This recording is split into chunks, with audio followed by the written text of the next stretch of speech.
Good evening, friends. This is Dr. Rajkumar from Baroda on behalf of IPS Baroda as well as Bombay Psychiatric Society. I welcome you to yet another session of Brain on Wednesdays.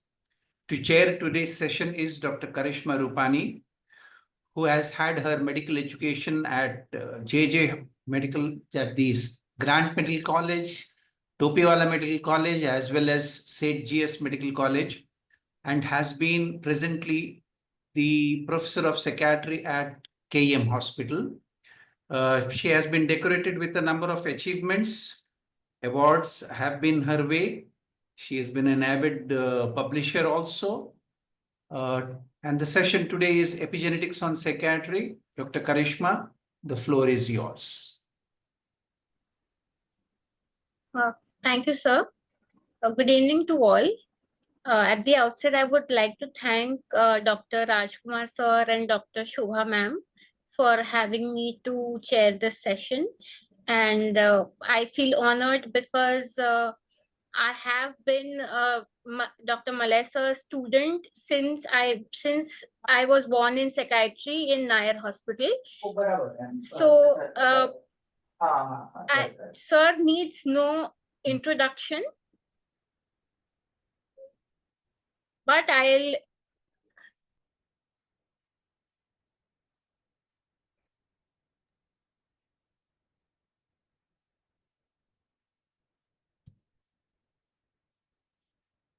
So sir is a consultant psychiatrist in private practice. He's been a PG teacher. I've been one of his lucky students. He's been awarded the BPS Silver Jubilee Prize and the A.V. Shah Best Paper Award. He has multiple publications and has held various positions. And his area of interest is neuroscience and genetics. And that is how we as students from Nair Hospital started thinking of psychiatry in terms of biological underpinnings a little early in life. So thank you, sir. I'm honored to be chairing this session. Sir, I won't come between you and so the participants are for a feast now, so you can start. Okay. Thank you so much, Dr. Karishma, for chairing this session. Thanks again, Dr. Shobha Nair and Dr. Rajkumar sir for continuing with this series of Brain on Wednesday topics. What I did last time, 2 weeks back, was some basic understanding of what connectomics is. And today we are going to talk of an overview and a simpler, not a very simple understanding of what epigenetics means and how, we need to understand epigenesis in the development and the presentations, the course of psychiatric illnesses.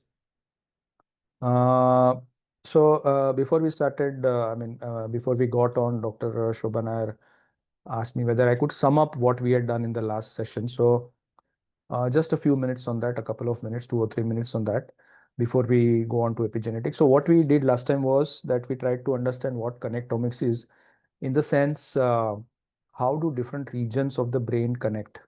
And not only different regions of the brain, but different areas of different regions of the brain for specific functions. And we looked at why do we need to look at it? It is because when we need to intervene or when we need to understand, this becomes a network, becomes a unit to understand symptom development or phenomenology better. And it can be studied in various formats, whether it's a functional MRI, whether it is deep diffusion tensor imaging, and so on, including the genetics. And we looked at in a network, what are the important components? The important components being the nodes, which take on the most important function in that network, and they connect with each other to form hubs for a specific function. And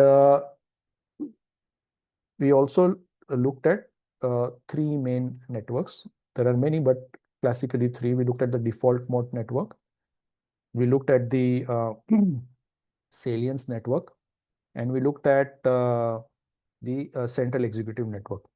With there are different functions. The default mode network being concerned with the process of self, how we look at the others, how we process others, and basically integrating memory with our experiences to make predictions. Salience, as the name suggests, is how the brain picks up something of interest and tries to create an output proportional to that. And central executive is the development of all cognitive functions, whatever we know. Network problems, whether they are developmental problems or disease-related degenerative problems, whenever they happen in networks, the process of disease pathogenesis spreads in that network, and then it kind of spreads across the brain. So this was basically the sum of what we did last time. Today we are going to look at something which is more basic than that, which is epigenetics. So why I'm doing this is that once we understand these basic processes or basic things, we will definitely keep on revising them, because a topic, a lecture taken for 45 minutes or 1 hour is very rudimentary. It is just a kind of an introduction. We cannot go into too many details or too much of basic understanding of what the science is like. But clinically, what is relevant, if we understand this basic things, then when we actually talk of, so this 6 lectures that I'm going to take now is they are going to deal with basic things. But when we go on to disorders per se and how we look at them in terms of their phenomenology, their responses to treatment, and what are the outcomes, then we will again go back to this, and we will try and integrate our understanding of all these basic processes pertaining to a particular kind of presentation. So that is the idea. So with that, I'll start today's topic. And today we are going to talk about epigenetics in psychiatry. So is my presentation visible? Yes, sir. Yeah, is it okay? Okay, fine. Just a second. Yeah. So we are going to talk of epigenetics in psychiatry. And epigenetics is it is not only limited to psychiatry. It is there in epigenesis is a part of, or rather something as basic or as primary as genetics, which guides normal development, normal brain development, normal organ systems, so each and every part of the human body. And it integrates a lot of things along with genetics onto the genetics. But here we are talking of epigenetics in psychiatry. So it's not something only related to psychiatry. It is related to a lot of other things. Since we are psychiatrists, we are clinicians, we'll be focusing on how, we need to look at it when we look at psychiatry. Now, when we look at psychiatric disorders, when we look at the common disorders like schizophrenia, bipolar, depression, degenerative disorders like Alzheimer's disease or dementias, developmental disorders like autism spectrum disorder and ADHD, these disorders are heritable.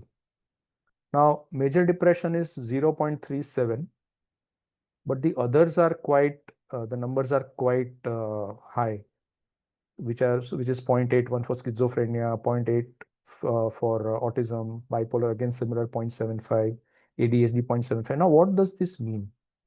Heritability in a psychiatric disorder means these disorders, either in terms of a complete presentation, or some symptoms or some traits are going to be there in families. Meaning what?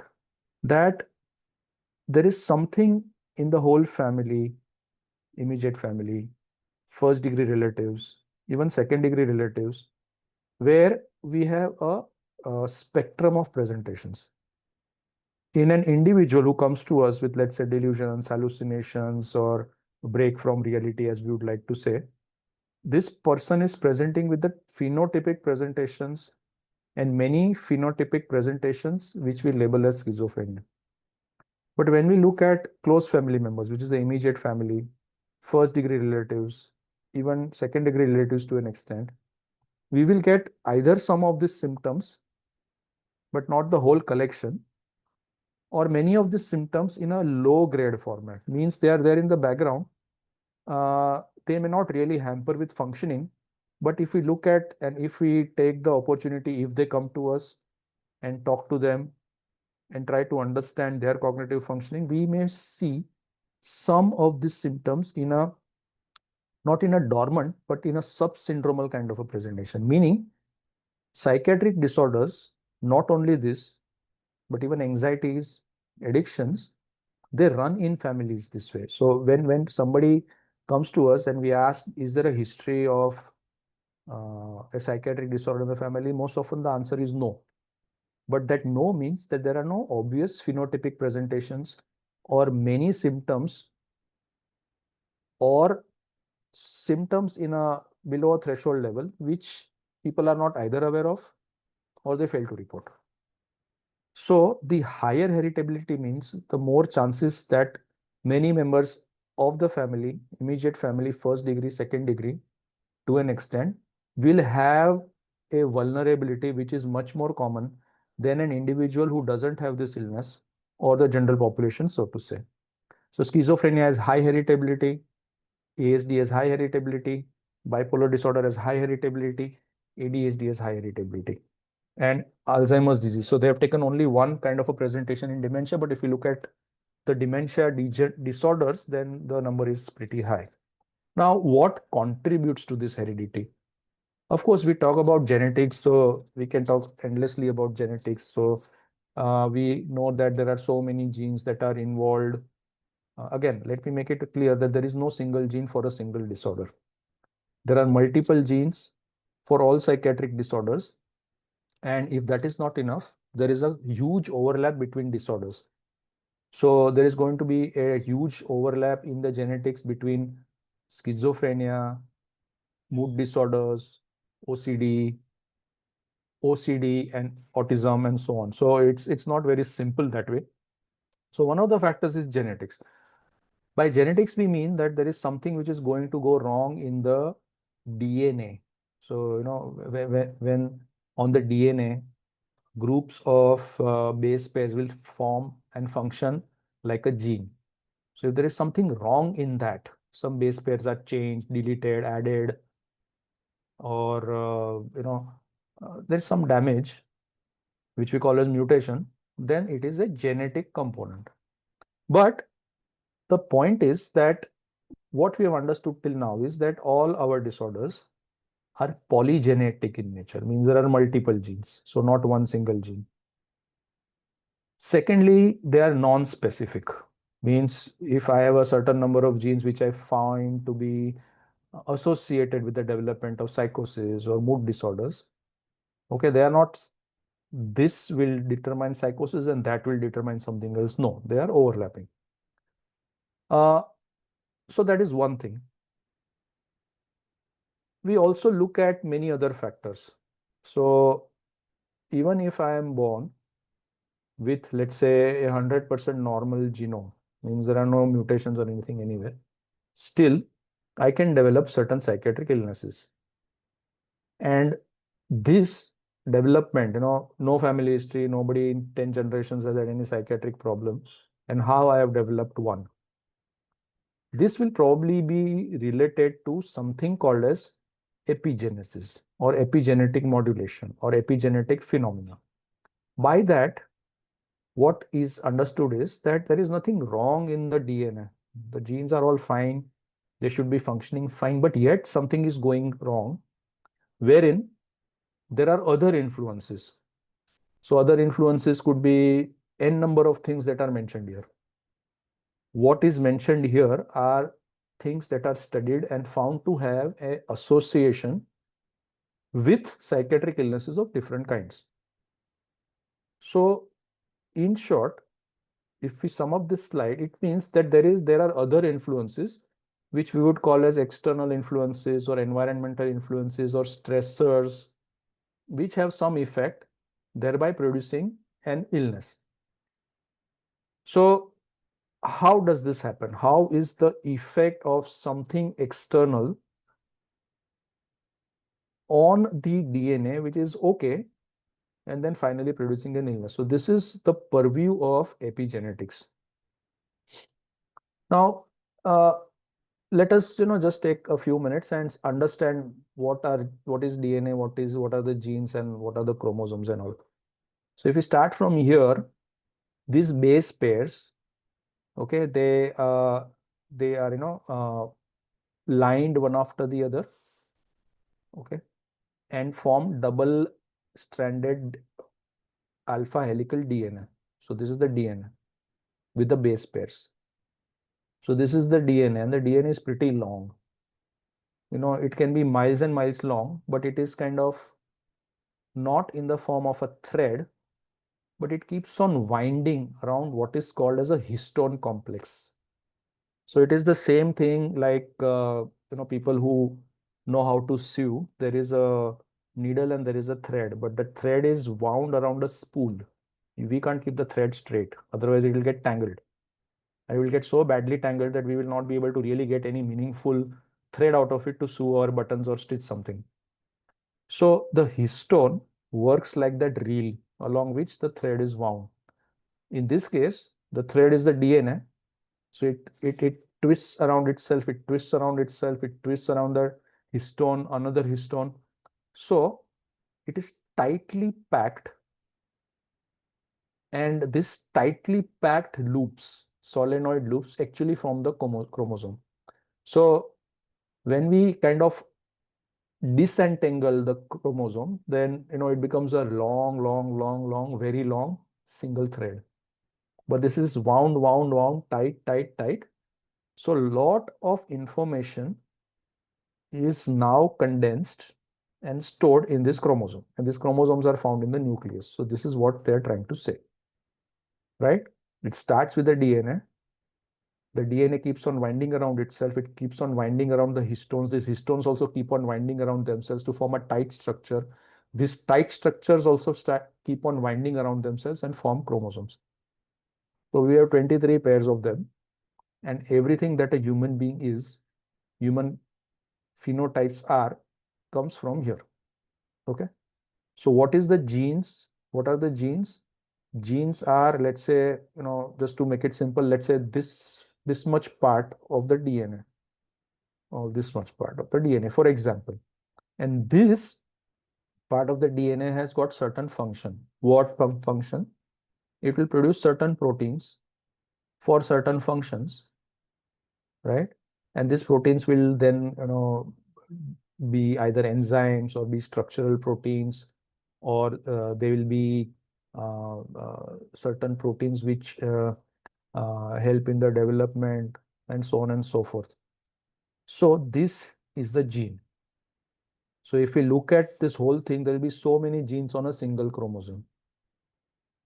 The point is that the genes should function properly. What is the function of the genes? Produce a protein, a normal protein.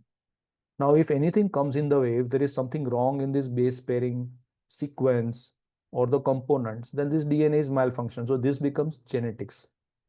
But apart from the DNA, if something is going wrong, so let's say in this reel, in this histone, something is going wrong, or something is still going wrong, not in the DNA. Now, this is a very simplified form of DNA, but this DNA molecules have got certain side chains. Okay. It is not a smooth one. It has got certain chains. So let's say something comes and binds to it. So this becomes not functional. The chemical structure is, physical structure is fine, but functionally not fine. Something here, some other influences. This is epigenetics. So we have DNA, we have chromosome, we have genes, and we have got extra genetic factors, which this extra genetic factors is epigenetics. Above genetics, apart from genetics, means epigenetics. So let's keep this basic idea in mind and let's move ahead. So epigenetic mechanisms are those which work above or in addition to the DNA backbone, influencing the function of the genome without altering the DNA sequence. So this is what we have seen. Now, this influences how accessible certain DNA sequences are to regulators of gene transcription. This is what we will see. Epigenetics. So let's say these histones, they help and package the DNA so that it can fit into the cell's nucleus. So if there is, again, no reel, then everything will be crumpled. Suppose we remove the whole length of the thread from the reel, then it becomes extremely difficult to store that thing. You cannot condense it in a small place to store it. It will occupy a larger space. And this is the molecular basis for the biological embedding of environmental factors. So that second slide that we saw, this one, how all these things actually influence a lot of things in terms of development, disease, longevity, is through this epigenetic mechanisms, which are the molecular basis for the biological embedding of environmental factors. And not only that, epigenetic changes are heritable from parents to a child and often transgenerational, means they can go on and on for a few generations more. So what are the modes of gene regulation? So we looked at DNA, we looked at how it is tightly packed. What is the meaning of epigenesis or epigenetics? And now how it actually works. Because we can understand, or rather, if we understand a process or a system to its finest detail, if we understand all the mechanisms, we can also understand where things are going wrong. And if they are going wrong, what will they do? What will be the outcome of that? And maybe we will be in a better position to treat it if something is going wrong or prevent things from going wrong. So what are the epigenetic modes of gene regulation? One is histone PTMs, that is post-translational modifications, and histone variant exchange in terms of phosphorylation, acetylation, methylation, ADP ribosylation, ubiquitination, crotonylation, and sumoylation. So first point is something to do with the histones. Now, where are the histones again? Histones are this reel. So nothing going wrong with the DNA, but let's say something going wrong with this reel. So this reel has got one pink, yellow, orange, and green. So something going wrong here means, again, this will be not normally wound. Okay, so this is one histone mechanism. So histone post-translational modifications. Second is chromatin remodeling. Chromatin remodeling means what? So all this tight winding here, solenoid loops, if they are not again wound in a particular fashion, okay? So there is a alpha helix, there's a beta helix, and then the winding is also in a particular format. So let's say, a thread is wound like a reel in this clockwise manner. That's a normal thing, but instead here it is different, or half of it is this clockwise bound and half of it is anti-clockwise bound. Then there is going to be a problem, because when the DNA is kind of getting translated into mRNA, which is the first step in protein production, this abnormal winding will create a problem. So chromatin remodeling, if it has happened that way, then DNA methylation. So what we have talked about, this DNA is not smooth. It has got certain side arms. So if there is a problem, if so it gets, like some chemical change happens, then this will not be available for translation. Okay. So a protein which will involve this, here that component will be missing. So we'll have an abnormal or a improperly functioning protein. And then there is something called as non-coding RNA. So what are these histone modifications? So this is basically that reel. So this histone is comprised of those, 4 colors roughly. So this histone forms a solid pillar along which the DNA is wound. But this histone also has got side arms. So this blue are side chains. See, nature has given us a design which is not airtight. Even though it is in the nucleus, it is protected by the nuclear membrane and all. But what do these side chains do? These side chains are regulators of the histone structure. So if something is happening here, now this K2, K27, K4, K119 are different sites. They are lysine sites. K is a short form for lysine. So These are necessary because they provide fine control as to how these histones will get modified. So that is a basic understanding. So this is a histone structure. There are subcomponents. Even histone is not one protein. There is a H2B, H3, 4 different proteins which are coming together to form a support system around which the DNA will go in, wind in circles and circles and circles. So on the histones, there are, there are this kind of enzymes or proteins which are named the writers, the erasers, and the readers. What are they? H is for histone, A is for acetyl transferase. Histone deacetyl transferases or deacetylases, methyl transferases, and demethyl transferases. This have got specificity for lysine. So this K that we saw is lysine. K means lysine. So that lysine protein is a side chain, different proteins. So this lysine is not one, they are in a specific formation. So we have histone acetyl transferases, deacetylases, methyl transferases, demethyl transferases. So this methylation, acetylation is specific for lysine. Methylation is for lysine and arginine. But why this is specific, we have poor understanding, but we have observed this again and again. So this seems to be a true finding. Now, what will happen? We'll see later. Then the readers. Readers are those specific proteins, not this ones, but apart from that, which bind to this K and S, so lysine and arginine. Okay, apart from these enzymes and produce a translational change. There could be hundreds of them. So again, this is another representation of the histone complex. So these are the different histones which are forming the center core, along with this DNA is getting wound, this one.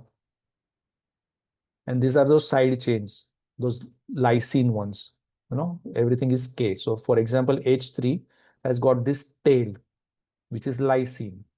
And these are the various sides, 4, 9, 10, 18, 23, so and so, 79. Now, M is methylation, M, and A is acetylation.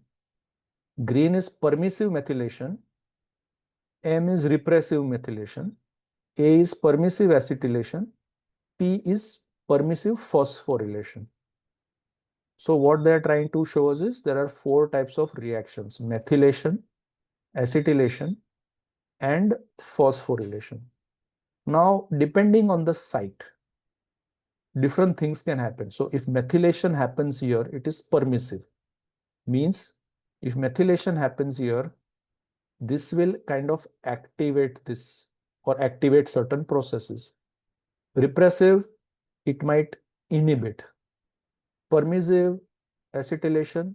So what we are trying to understand is that even on a single histone molecule with this side chain, there are so many influences of different processes. This is extreme fine tuning of how histones will function. Because here we have on a single molecule in a very small region, K4 to K79, there may be more also. In fact, in this diagram that we saw, we had reached K119. So this offer a lot of fine tuning normally, but this also is an opportunity for things to go wrong. Because even on a single small histone molecule with a tail like this, there are at least 3, 6, and 5, 11 influences. So 11 chances of things going wrong. Now, if there is a compensatory mechanism, it might be balanced. If it is not a compensatory mechanism, we will have a problem, which is an epigenetic issue wherein the DNA is normal, but histone functioning is poor. So the outcome is net poor genetic function, not to put the blame on the DNA. So what does it actually mean in terms of function? Acetylation, when it happens, there is chromatin decondensation and it increases internucleosomal space. Okay, let's see if we have a diagram for that. Now, again, these are the 4 histone molecules. And we are talking of acetylation. So we have histone acetyl transferase. Now what happens is when histone acetyl transferase works, this histone components, they separate. So they move, okay, under chromatin decondensation. So if they're together, we call it condensation. If they're separate, it is decondensation. Meaning what? That around the histone molecules, what DNA is wrapped, this thread, this becomes more open. When it becomes more open, it becomes more accessible. And whatever transcription factors are there, means those factors which control production of proteins, they have a more chance to work on this. So this more DNA is available, we will get better protein. Means whatever is necessary. But when there is deacetylation, this come closer. And whatever, let's say this area is needed to produce a protein, now we have only this much area available. So the protein that is going to be formed is not going to be normal. So this is a diagrammatic representation of how acetylation works. It causes chromatin decondensation, increases intranucleosomal space, allows more DNA exposure to the transcription, repression factors, and so on. Methylation, if we have anything for methylation, no. Methylation is again another one which can promote or suppress gene activity. Phosphorylation can cause chromatin activation or inhibition. So we saw these three processes here: methylation, acetylation, and phosphorylation. So each of them have their own specific way of functioning, whereas other modifications are poorly understood. Some people say that there is a histone code hypothesis, means the sum of modification at a particular gene defines a specific epigenetic state of gene's activation or silencing. So if we look here, if the sum total is positive, the gene functioning is good. If the net outcome is negative, the gene function is suppressed. So it's the total of what is happening at this 11 sites. The second is DNA modifications. The first process we looked at was histones. Second is DNA modifications. So what about the DNA? As we mentioned, this is the DNA. This one, this one, this one, this one. Now inside are the base pairs, but outside they will have certain small, chains which can be modified by certain actions of, let's say, DNA methyl transferase. So this thing doesn't change. Something here changes by which the activity of this thing changes. Okay. So here they've given an example of methylation. So wherever there are this cytosine, okay, here we talked of lysine and arginine. Wherever lysine and arginine residues are there, this histones get affected. On DNA cytosine, wherever there is this C here, if you see those regions, okay, even if this genetic code is correct, this is a correct code. But what can happen here is that because of some methylation or demethylation, okay, there will be a change in how this thing functions. So even when the genetic nucleotide sequence is fine, the number is fine, there is no mutation, still it will not function normally. So this is DNA modification. Now the example they have given here is MECP2 on a CPG island. CPG island is on any DNA, there will be islands where there will be a lot of C and G. CG, CG, CG in a sequence that becomes an island. And this MACP2 protein that is produced is a kind of a structural protein. Structural protein and a protein that kind of modulates the activity of other cellular proteins, especially in the brain. So proteins have to be cleared once their activity is done. So normal MACP2 will do that. But if this CPG island is not functioning fine, then this will not be fine. And that will cause a certain change, which is understood to be the basis of something like Rett's disease. So first one was histones. The second one is DNA modifications. Then we have chromatin remodeling. Now, what does this mean? chromatin is basically the histones along with the DNA. This forms a chromatin. Now, what happens is this certain proteins in the environment of the chromatin, that is histones plus DNA. Now they are in the nucleus, so there are going to be a lot of proteins around that are formed. Now these proteins can remodel the chromatin environment by affecting how tightly or loosely packed histones are. Now, if you look at these certain components, if you see the same components are here, but there is a shape difference. So here, if you see, they are more, represented at circular, but if we see this close, even when they come close, there are certain gaps here.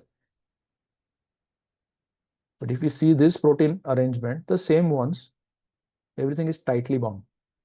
So certain proteins in the environment of the chromatin allows loose binding or tight binding. Means again that same thing that we saw with acetyl transferase. Euchromatin means this will be more open to good control. Here it is not, the proteins that will be finally formed will not be okay. And then we have regulatory RNA. Our understanding of very basic, at a very basic level is DNA produces mRNA. mRNA goes into the cytoplasm, collects all the amino acids and forms a protein. But now we understand that mRNA is not the only one RNA. There are many types of RNAs which are non-coding RNAs. Means they have no part in active part in making the protein, but they are like supervisors and editors. Okay. So here what they have given an example is like this is the protein sequence, and this yellow component has to be in place. So we have yellow, we have blue, yellow, and pink or purple. This is normal protein. But this regulatory RNA means there are different kinds of RNA which will work like scissors, molecular scissors. Okay. So they might, kind of allow this or fix it in place, or they can edit it out of place. So the final editing of the protein in the nucleus, no more than nucleus, in the cytoplasm is this regulatory RNA. So the final protein is not exactly a copy of the mRNA that is produced from the DNA, but a lot of editing work happens by which we get something like this final protein. So if this is the whole genome, means the whole DNA of an individual, then we have something called as a transcriptome, means this genome produces the RNA. So the sum total of all the RNA is called as a transcriptome. This is DNA, this is RNA. Now of the transcriptome, see the whole genome is not active. Otherwise this gray circle would be same as orange circle. There are a lot of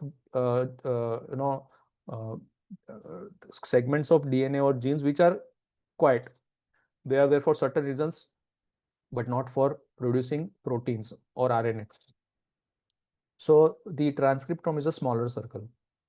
So this transcriptome basically has non-coding RNA. This coding RNA is mRNA to protein. So this produces this and protein straight. But these are the other RNAs, and there are so many of them. Small chain RNAs, small chain, small non-coding RNA, long non-coding RNA, and there are so many classifications. This is the whole thing. So from the genome, that is DNA, to mRNA and protein, this is only 3%, but 80% of the transcriptome is all these different RNAs do a lot of editing work. They'll keep on editing till the final protein is exactly what is needed. So the DNA to mRNA is a first copy. And then there is a lot of censoring work, editing work, add this, remove this, twist this, which is done by all this non-coding RNAs. Okay, this is again, that was more diagrammatic. This is a little bit more descriptive, right? So many of them. So RNA is not only mRNA. RNAs are multiple types. So that is another component. So what is the effect of this non-coding RNAs? They can have a role in DNA methylation, chromatin modeling, modification. X chromosome inactivation and genomic imprinting. So the basic epigenetic processes involve histones that we saw, DNA modifications, that is methylation and other kind of reactions. Then the third thing we saw was chromatin modeling. And fourth is the non-coding RNAs. And the fifth one that is seen, how often, how frequent, we are not very sure, but there is something called as genomic imprinting. Initially discovered in humans and other mammals, it determines a parental specific monoallelic expression of a relatively small number of genes during development. So it was supposed to be limited to the development of an individual. Parental specific means all of us have got a component from our mothers and a component from fathers. So genes wise we are similar, but both the genes, so one set of 20, one half of each chromosome comes from one parent, including the germ cells. So let's say chromosome 1. So one copy means one half of the chromosome genes will be from the mother and a corresponding from the father. So it makes a complete chromosome. Now, what happens is that in that chromosome, both the genes, that is from the mother and the father, will not function in the same way. And that is not true for all the genes, but in a small number of genes, parental specific. So in some genes, in some chromosomes, some genes which are coming only from the paternal side are active or inactive.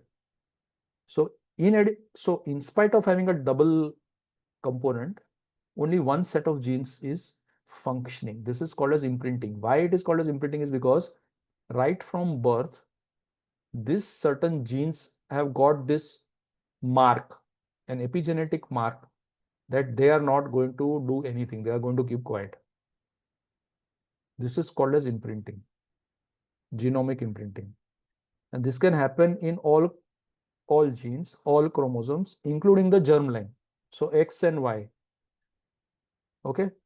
So what can happen is that where inherited maternal and paternal imprints are erased and new imprinting established according to the individual sex. So let me try and explain to you this. So this is one adult. So one chromosome component from dad, one from mom. Okay. These blue marks, if you can see here, blue marks are the marks that are coming from the dad, and this one coming from the mom. So chromosomes are same. One half is from mother, one half is from father. But on the same chromosome, different genes are marked here. These are marked here. So if this person, if the offspring is a male, then even this component which was marked from the mom's side, all that is erased, and only this mark goes on and on. And if it's a girl or a woman or a female child, the other way. All the blue marks are erased and this. So what happens is that even though the component is there in both, only one component is active. This is an observed phenomena in men, in humans and mammals for a certain number of genes. Now, where does this thing happen? This is interesting because when we have chromosome 15, it's a somatic, it's a autosome, it's not a sex chromosome. Chromosome 15, this region. So this is a maternal copy, this is a paternal copy. Let's say there's a problem here. This part is not functional.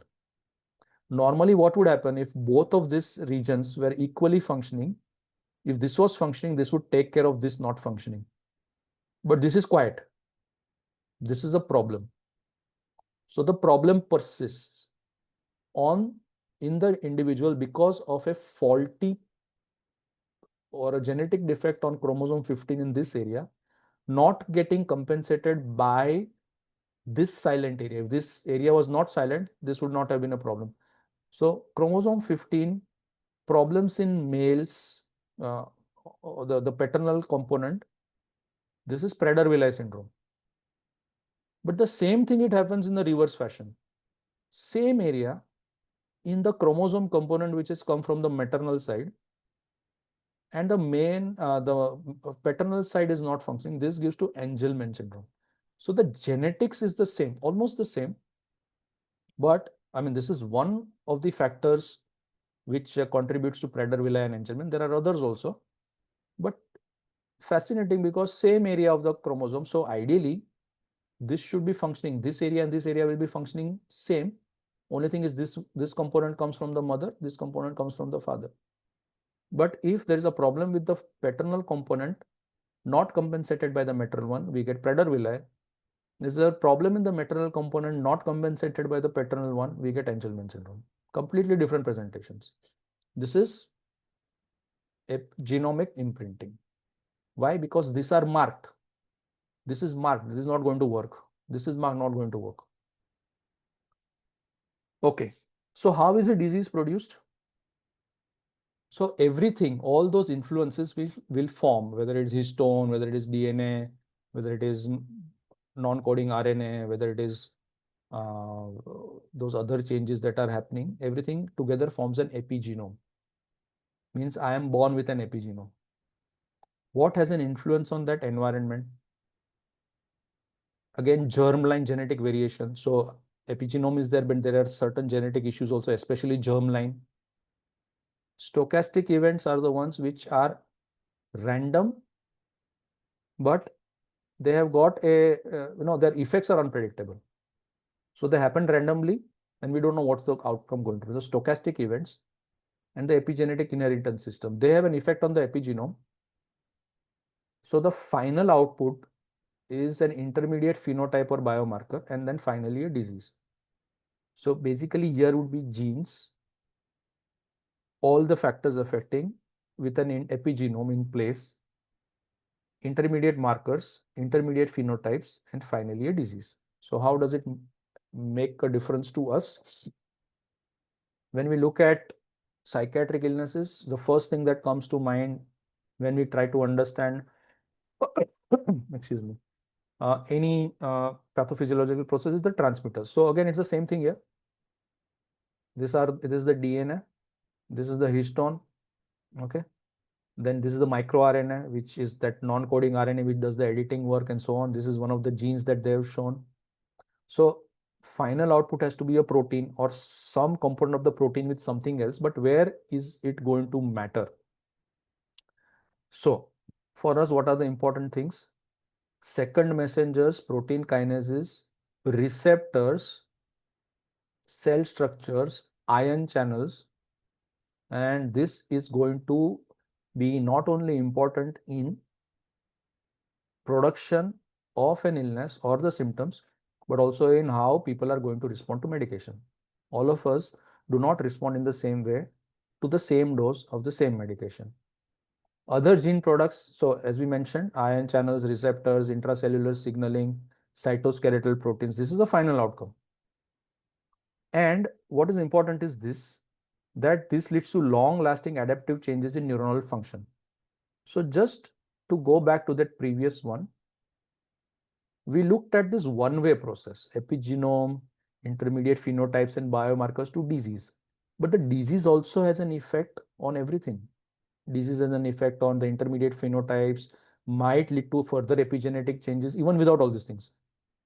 Okay, it will also have an effect on how the environment is perceived, some effects. So it's again not a linear process. It will have an effect which keeps going on and on till a certain state is achieved, which we call it as long-lasting adaptive change or neuroplasticity. So brain changes, what is getting affected or why, from our perspective, epigenesis is important because we are going to deal with some or the other problem in the development of the brain, even in patients who have psychiatric presentations at any point in time in their lives. We are going to deal with neuroplasticity or neural plasticity, and the environmental factors will also have an impact because of this diagram that we saw, right? Okay, whatever we want to look at, whatever we would say negative life events, and their effects on immune system and other systems that are involved, Many of them we'll see in the next lecture is going to be in on one of these systems, and differences in the cortical density of certain brain areas. So a very basic process, which is we have our DNA. DNA is going to lead to the formation of proteins, various functions of proteins in various systems of the body. Okay. When we have all these things, even with a normal genetics, things can go wrong. Things can go wrong over a period of time. Rather, things can remain wrong over a long period of time. Means illness goes on, and it can be transmitted to the next generation. And that brings us to this thing that we also understand that epigenetic changes are not only transmissible to the next generation but to further generations. So this is one way of looking at it. This is a cumulative explanation of how that may be happening from various studies. So this is a male. Okay, this gray head means this person has got a phenotype, and a female with a clear head, so no phenotype, normal and disease. Now, from what we have understood, there can be an epigenetic issue or a problem in the cells. This could be soma, that is the somatic cells, body cells, and germline cells, that's the sperm or the ovum. Now, under the influence, let's say, of an environmental factor, so some epigenetic changes happen.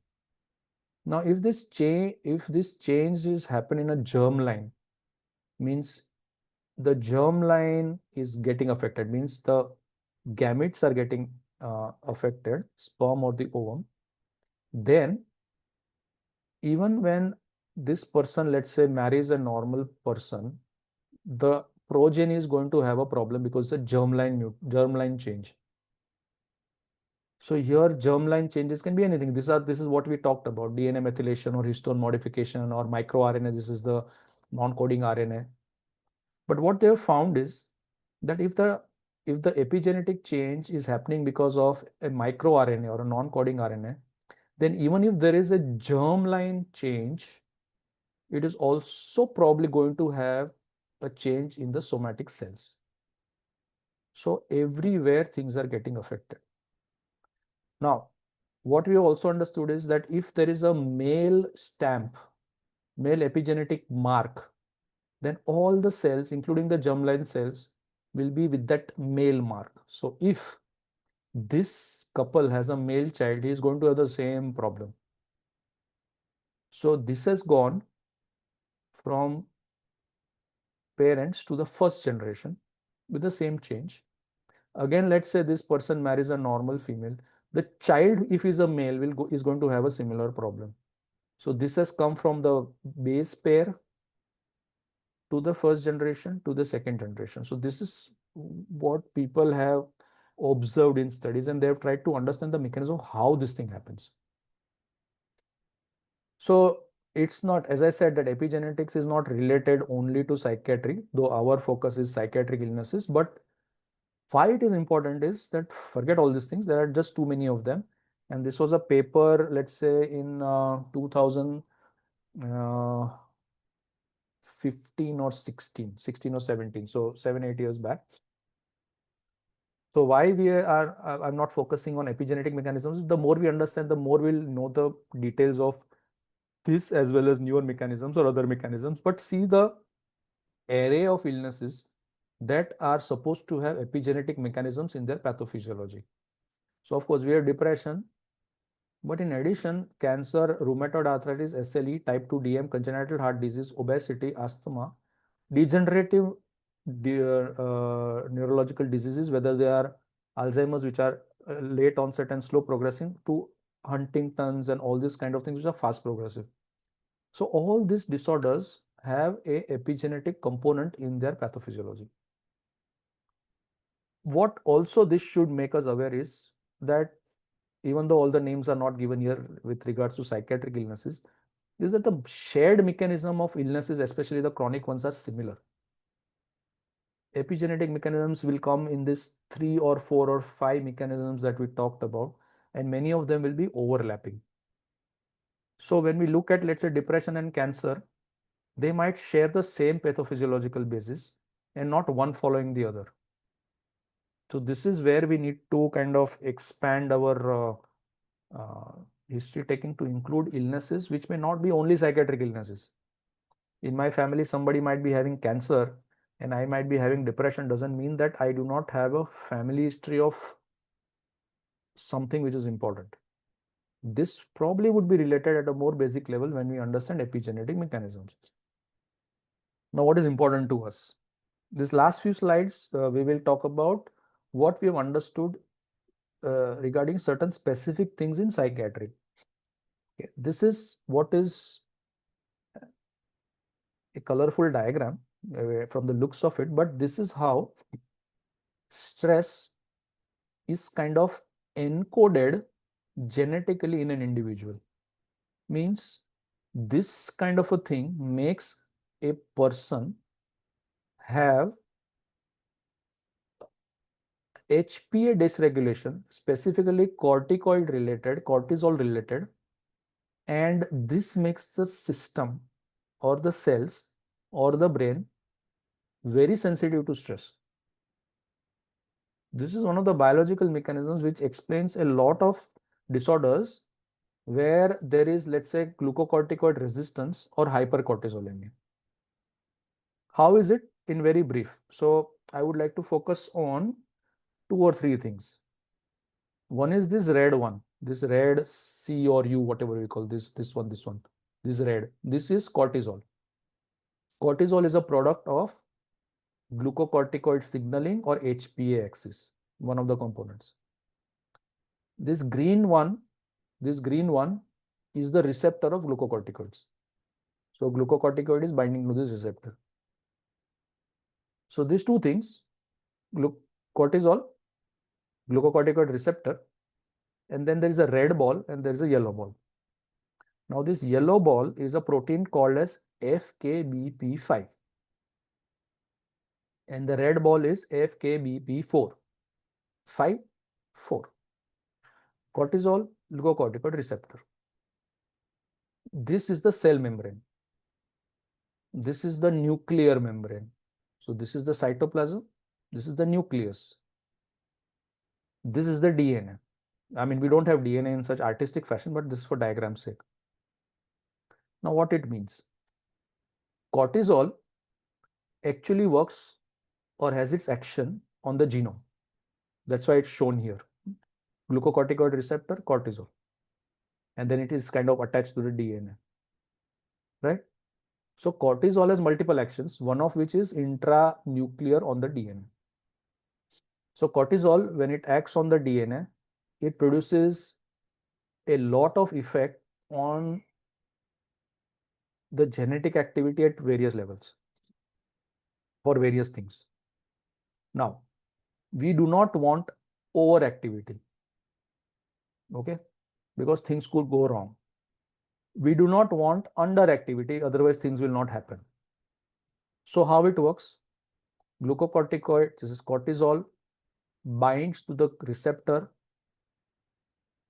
This receptor is bound to this yellow, which is FKBP5. FKBP5, this combination, cortisol receptor 5, will not allow the cortisol to go inside. But when this 5 is replaced by 4, then it can go in. So this FKBP5 is a feedback mechanism.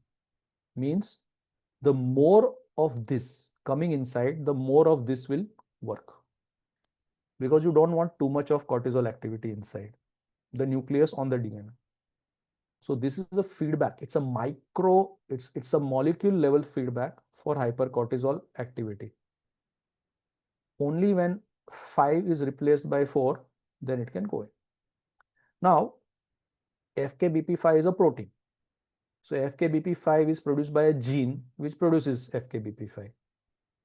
Now, for a normal functioning, okay, we want a good healthy amount of FKBP5. Okay? Because FKBP5 is going to prevent this from going inside.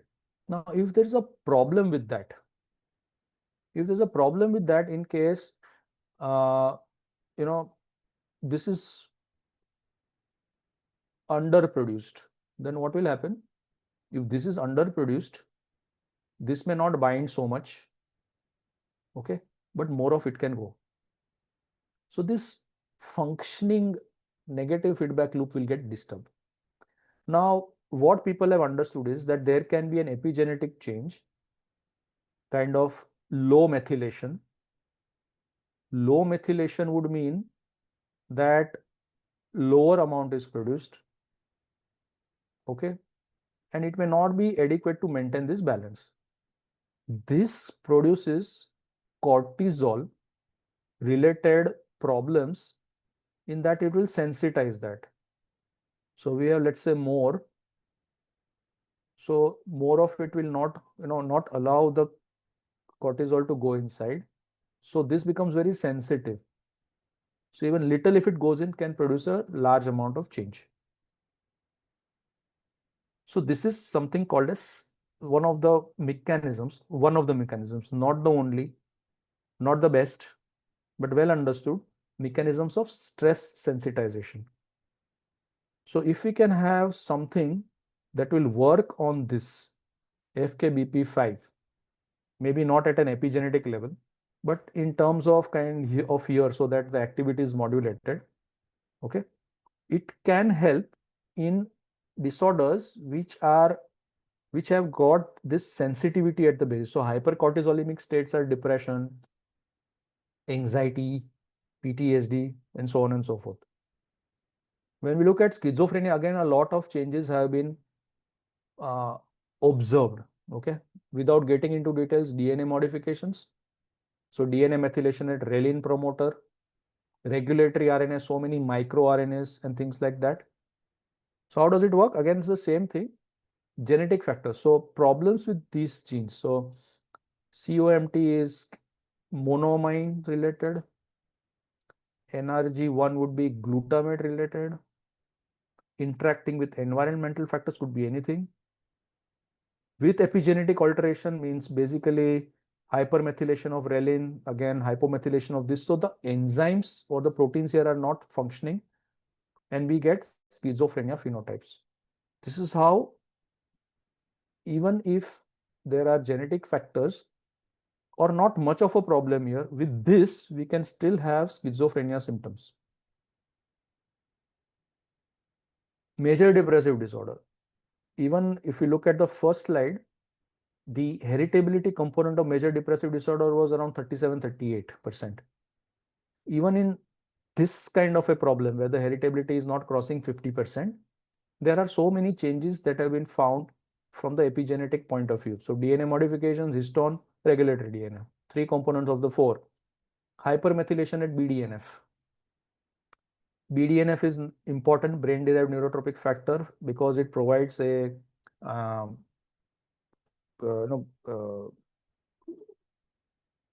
good synaptic formation and for brain function. So something going wrong there. Then SLC6A4, this is the serotonergic mechanism. Okay, FKBP5 that we saw there, right? Histone modifications, regulatory.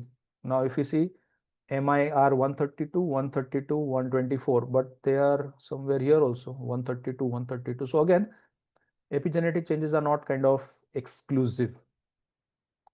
This is an epigenetic map of what we have understood in terms of epigenetic changes in different areas of the brain when it comes to mood disorders, bipolar disorders, DNA methylation, histone modification, okay, in the frontal cortex, in the prefrontal cortex, so many, and some like DNA methylation in this gene, ARHGEF32, is kind of studied as a epigenetic marker for suicide, completed suicide. So we have moved from understanding epigenetics as a broader thing to something specific, very specific in a very specific area of the brain for a very specific thing like suicide completed. When we are looking at neurodevelopmental disorders, again, it's a mixed bag, but the process is the same. Epigenetic load, this is about autism spectrum disorders. Epigenetic load, we have talked about MECP2. Genetic load, epigenetic changes will affect systems, the immune system, oxidative stress, mitochondrial function, neurodevelopment, abnormal development, connectivity. That is where we looked at the networks and the connectome in the last session. Okay, abnormal brain maturation, autism spectrum disorder. This is the model. But if you look at the mechanisms, the epigenetic mechanisms, so many of them are there. So many of them are there. DNA methylation, proteins, transgenerational inheritance, histones, microRNA, so many. And not only autism spectrum, but the related ones, Fragile X and Rett syndrome, where we talked of MECP2. Now, it's not only the disorders that have got an epigenetic, which are caused by an epigenetic insult or a problematic epigenesis, but our medications also have an epigenetic effect. So antidepressants, most of them, fluoxetine, clomipramine, duloxetine, okay, they have an effect on histone acetylation. Okay, now again, this reference was taken about, this is a 2014 book, so it's a 10-year-old table, but I couldn't get my hands on something which is about 3-4 years back, but this table is now much more bigger. But if we see, all categories of our medications have got some or the other epigenetic effect, meaning our medications not only work on neurotransmitters, but they work on more basic changes, more basic things like epigenetics. They can alter certain epigenetics. So improvement comes not only because the neurotransmitters are getting affected, but some changes because of this. Now, because of something like histone acetylation, fluoxetine and maybe other SSRIs, duloxetine is one. Fluoxetine also has an effect on trimethylation and this thing. This can be actually be protective to an extent with prolonged use.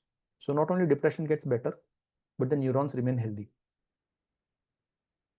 We looked at that table before we talked about specific psychiatric disorders, that epigenetic mechanisms are seen in the pathophysiology of not only psychiatric disorders, but many things.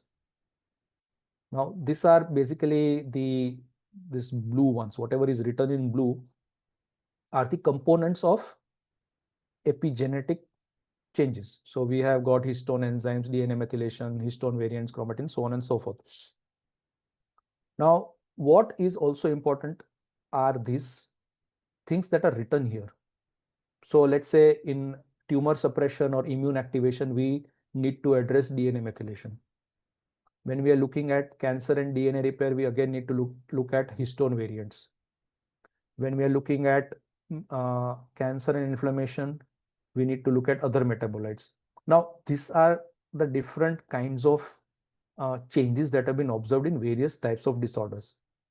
And in this gray circles, what can have an effect on this? These are studies, so this is not definitely proven.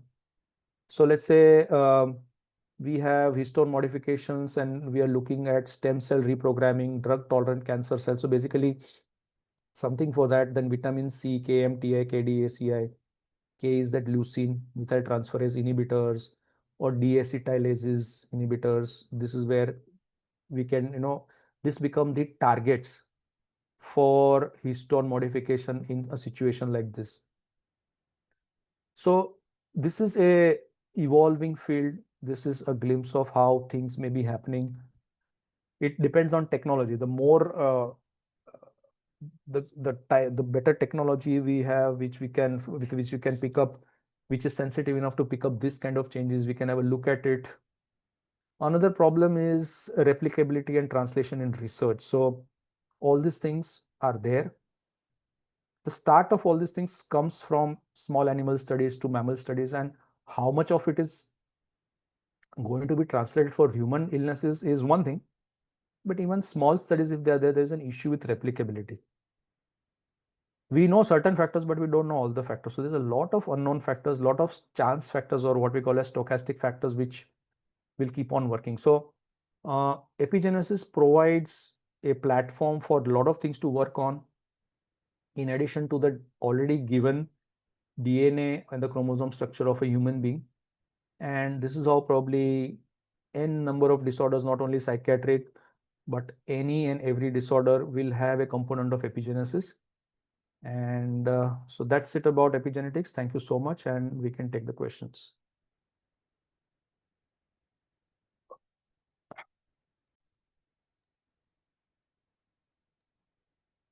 Thank you so much, sir, for such a lucid presentation, and wherein we've learned that how exactly the gene interacts with the environment.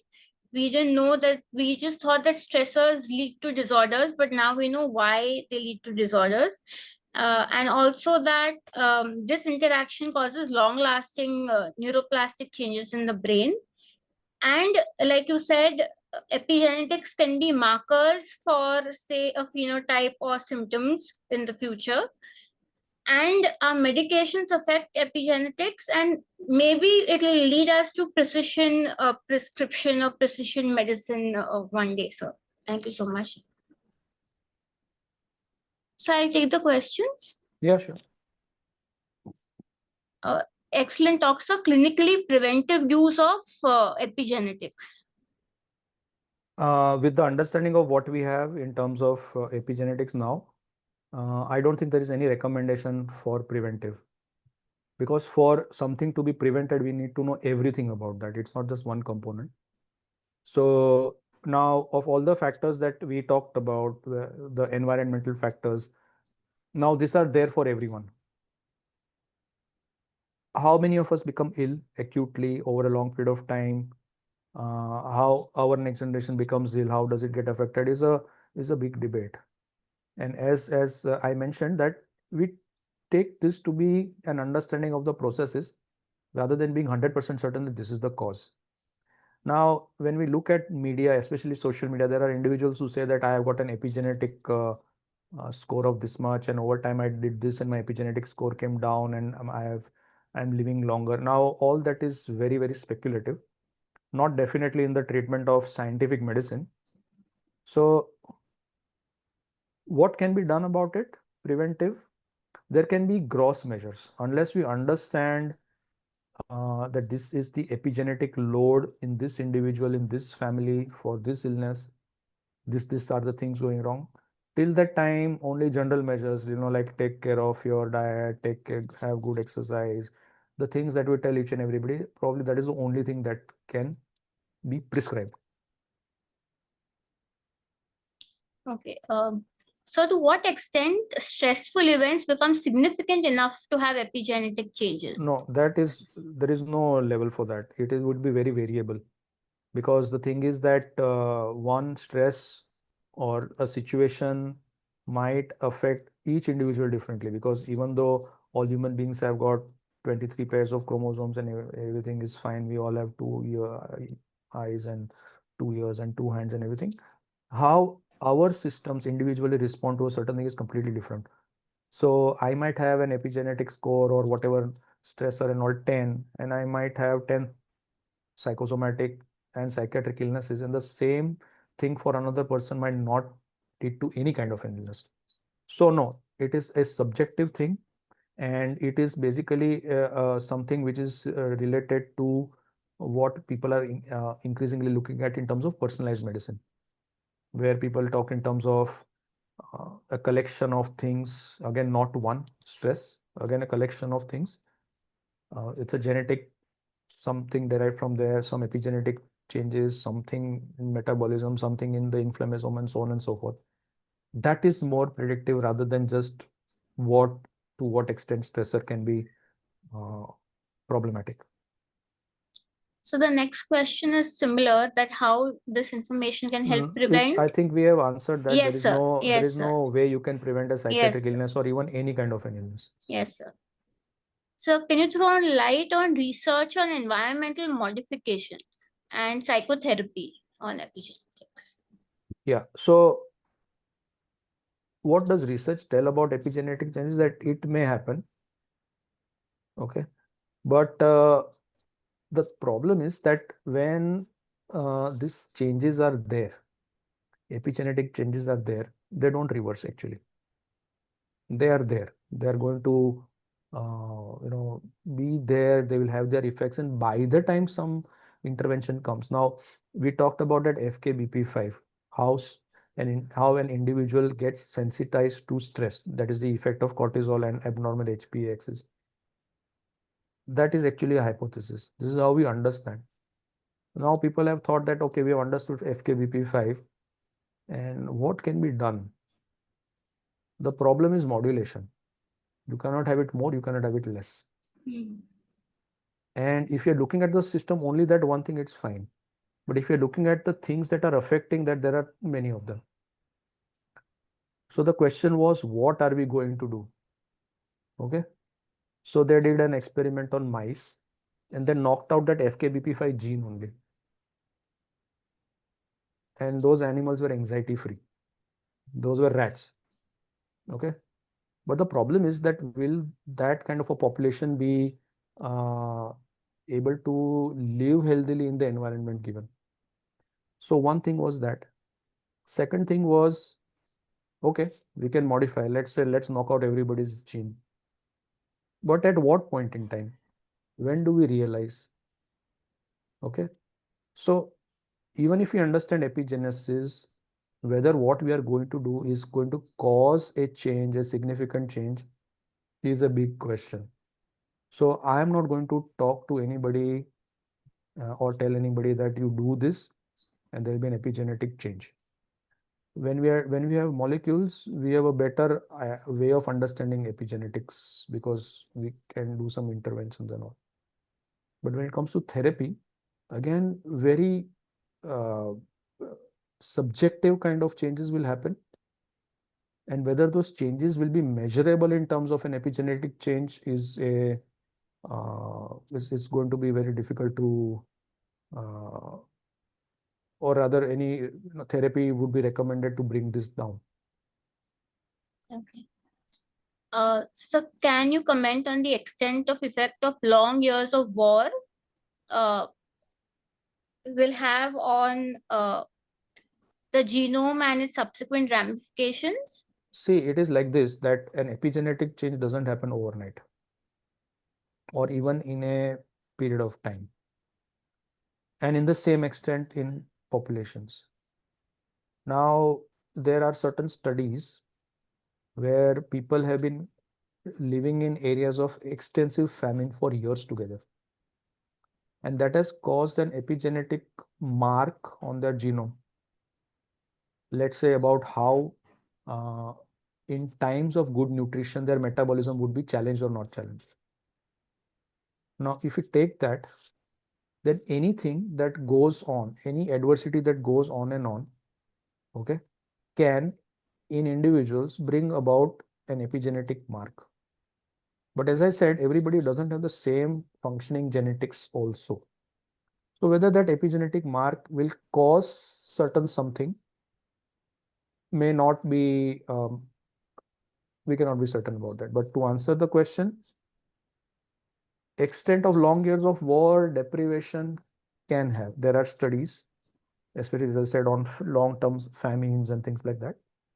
So yes, but let's see if people have done something and what comes out of it now, that because those famine studies are more than 100 years old, more of observational studies. So when we have, as I said, this evolving, developing tools and the science of epigenetics, let's see what comes out of that.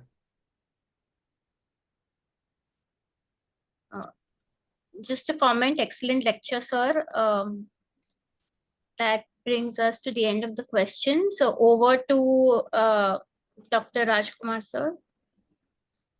Yeah. Thank you, Dr. Karishma. Thank you, sir. Thank you, Dr. Malay. Excellent lecture, and we would look forward to your next on psychoneuroimmunology in the second week of July. Till then, goodbye and good night to all of you. Good night. Goodbye. Good night. Thank you.